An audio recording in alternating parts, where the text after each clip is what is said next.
Orbital diagrams are simply representations of electron configurations. What you use is you can use multiple ways to show the electrons and their spins. And you either use a line with the electrons given the arrows, half-headed arrows, up and down. Up means spin up, and this spin down, you can think of it as clockwise and counterclockwise.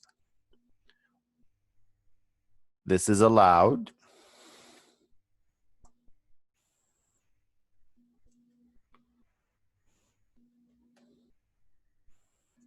But this is not allowed, nor this.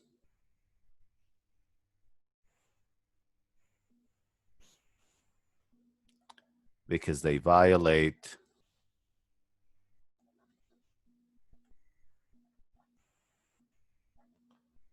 Pauli's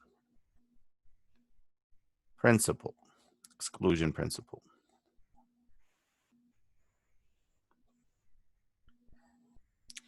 So they have to be this way. Now, I usually use boxes, or we can use this.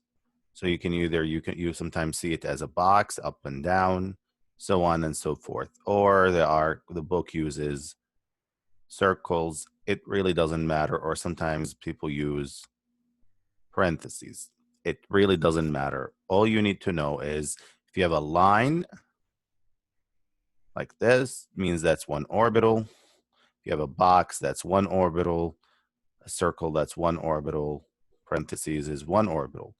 Now be aware that you have multiple orbitals. For example, an S has one box. A P has 3 boxes because it has 3 orbitals. And the D has 5 boxes because it has 5 orbitals. So be aware of that. So let's begin. If you know how to do your electron configuration, you should be fine. So let's actually move to this, back to this.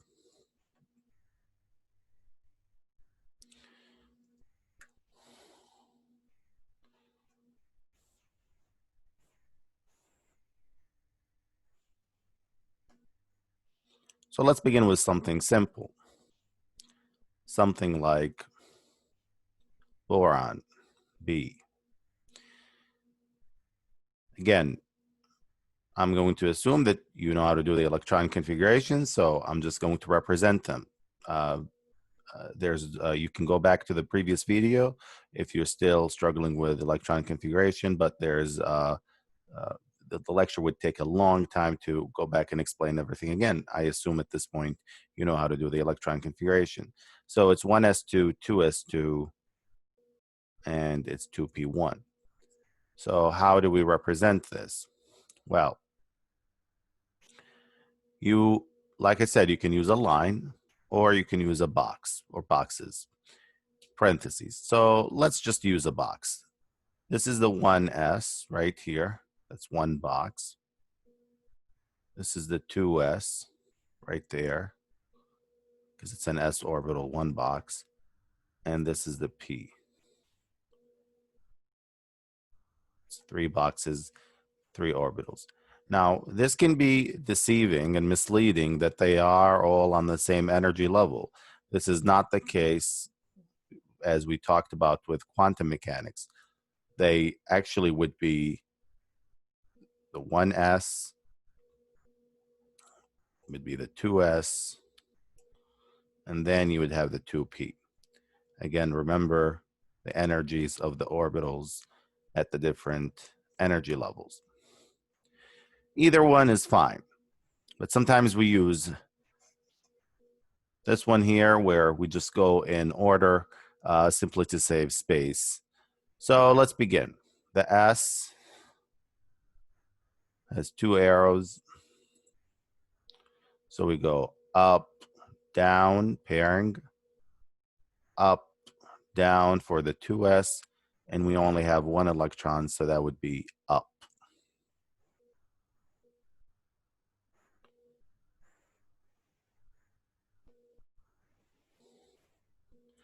Now, let's do carbon for a reason.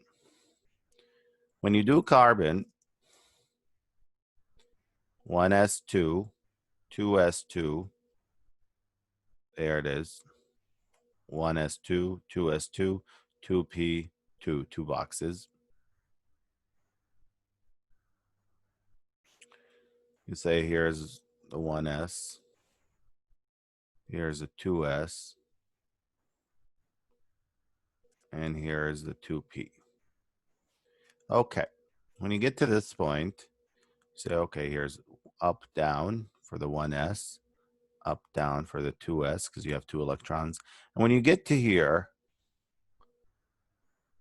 you're inclined, or maybe you know this already, some may be inclined to just pair.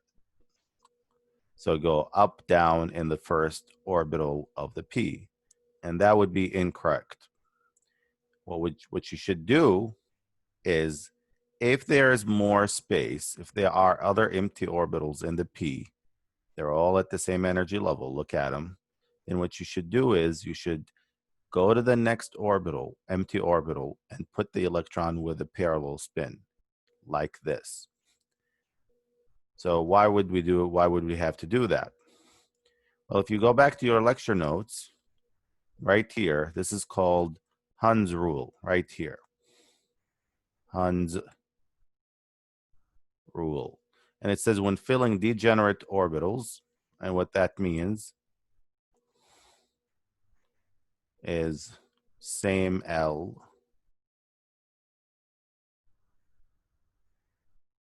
at same N.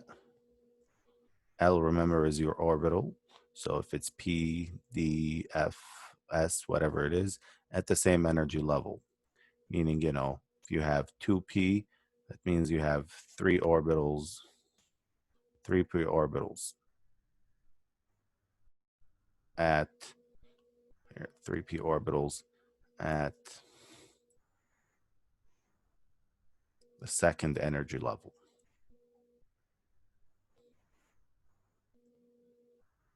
Very well. Electrons fill them singly first with parallel spins. That's the case. So you do not do this.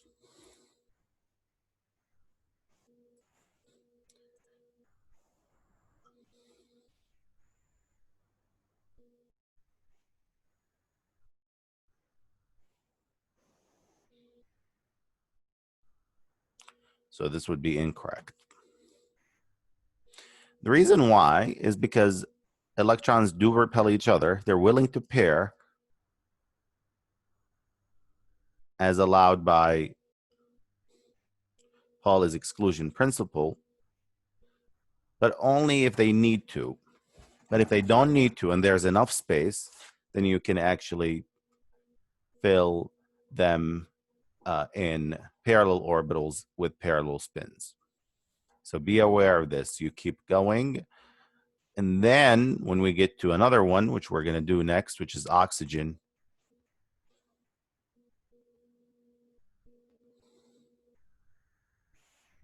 So here's oxygen. It's 1s2, 2s2, 2p4. So here's a 1s. That's the 2s. That's 2p. You go up, down, up, down, up, up, up. So far I used 3. I have 1 more. Where does it have to go? Go and pair the first one. So once again, this is how it should be. Now we have a name for these kind of elements that have, and I want you to write this down. Anytime you have, if you look at these 2 electrons right here, those are unpaired. They're not paired. Obviously, these are paired. These are unpaired. Anytime you have unpaired electrons in an element, we call this element, and write this down, paramagnetic. magnetic. So this is a paramagnetic element because it has unpaired electrons with parallel spins. So this is a paramagnetic element. You can see it here. Let's do now.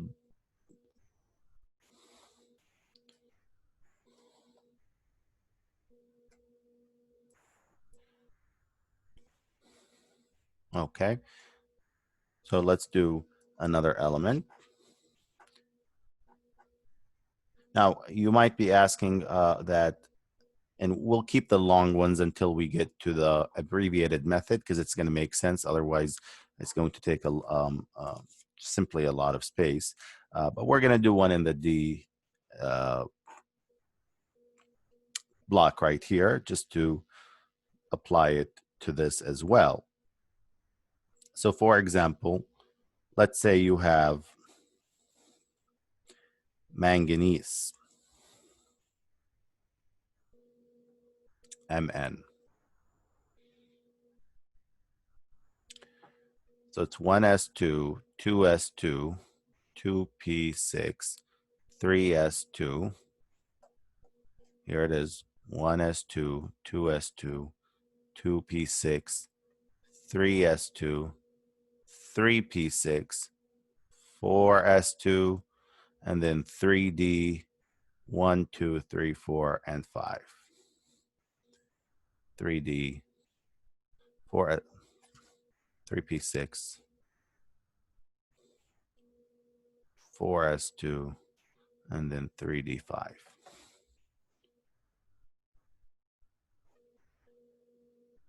Very well. So you start with the 1s. Okay, it's better if I draw these then. 2s, that's one box. The p is 3 boxes. That's the 2p. The 3s, because it's an s orbital, 1 box. The 3p, the 4s, and then the 3d, it's 5 boxes because d has 5 orbitals. And you just fill them. But you have to recall or keep in mind Hund's rule all the time. So watch how I'm going to fill them following Hund's rule, even if it's going to take care of itself by the Aufbau principle, the building up principle. So let's begin. So you have 1s2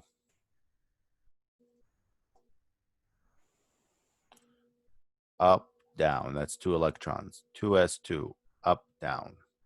2p6 up, up, up, down, down, and down. 6. 3s2 up, down.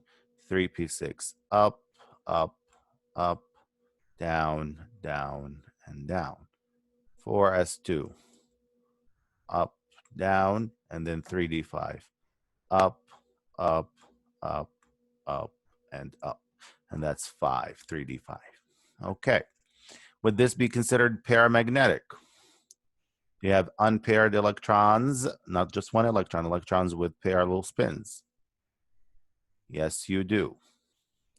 These are all unpaired. Electrons with parallel spins. So this is definitely a paramagnetic